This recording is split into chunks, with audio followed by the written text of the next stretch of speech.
John, water no dey come out from this tap. If this no be water, then wetin be this?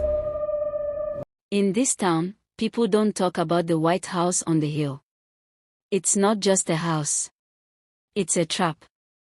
3 owners in 10 years, and none of them walked away on their own 2 feet.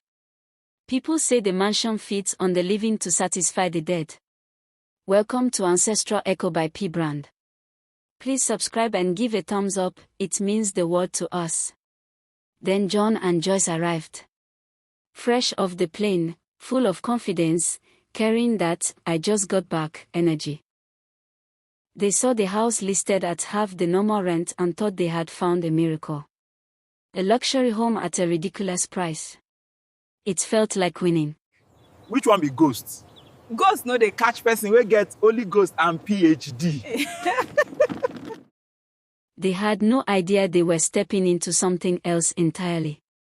At first, everything looked perfect. Clean interiors, wide spaces, modern fittings. John moved around proudly, inspecting everything like a man who had made the right decision.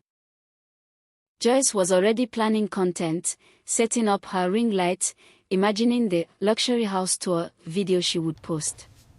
John laughed at the warnings from the locals. He brushed them off easily. Abeg, which one be ghost? Ghost no dey catch person wey get Holy Ghost and PhD. To them, fear was ignorance. The villagers were just being dramatic. The first week was smooth.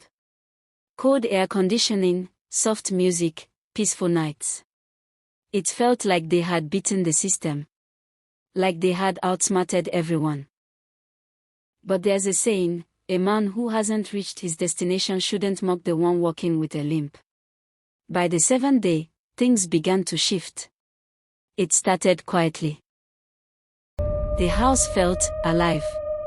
Not loud. Not violent. Just wrong. Joyce noticed it first. One night, around 1 a.m., she walked into the kitchen to get water. She turned on the tap.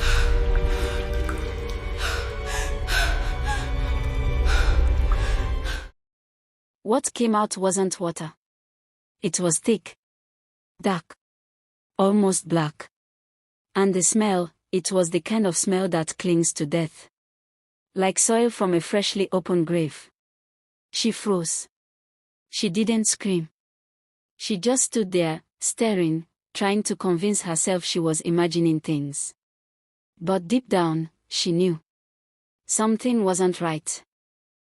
Then there was Leo. Their 6-year-old son stopped playing with his toys.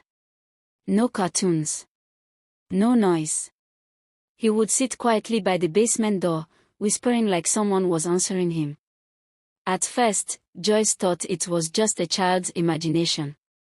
Until she asked him, "Leo, who are you talking to?" He looked up calmly and said, "The man." The man in the floor. Which man? The man in the floor said John is sleeping in his bed. He wants his basement back. In the floor. Her heart dropped. What man? The man says John is sleeping in his bed. He wants it back. That was when fear truly entered the house. John tried to stay logical. He checked pipes. Blamed stress. Blamed adjustment. Anything that made sense. But logic was sleeping. The temperature would suddenly drop, cold enough to raise goosebumps, even in the middle of a Nigerian heatwave. Shadows moved where nothing should move. Mirrors reflected things that weren't there. The house was no longer just a house. It was watching. Waiting.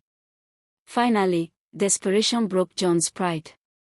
He reached out to Baba Akbar, the town's shaman.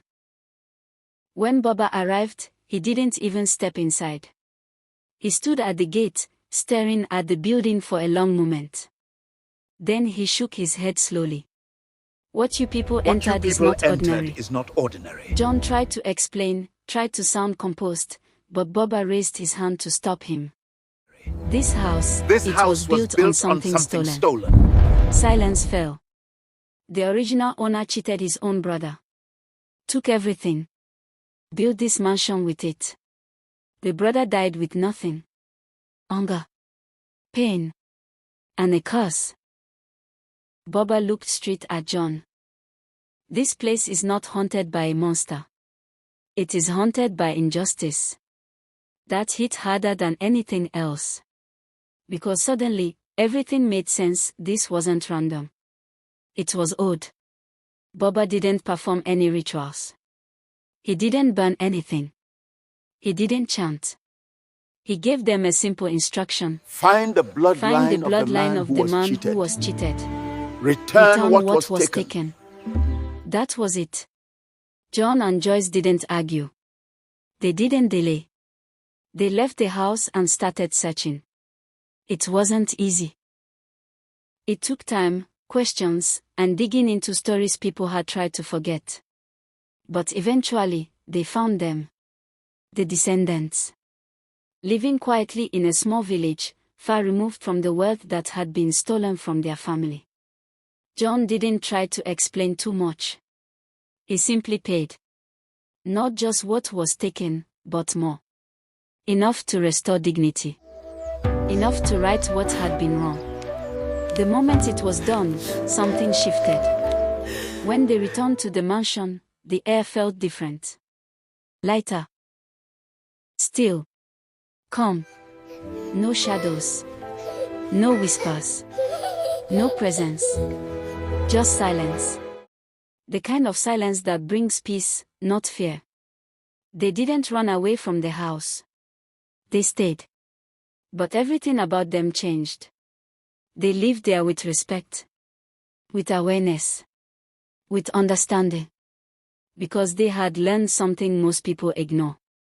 You cannot build anything strong on a broken foundation. Not a house. Not a life. And definitely not something meant to last. These days, the mansion still stands on that hill. But the stories around it have changed. People don't call it cursed anymore. They call it a reminder that money taken wrongly will always speak. Money taken wrongly. And no matter how far you will run, always truth has a speak. way of catching up. Water can quench fire. But only truth can end a curse.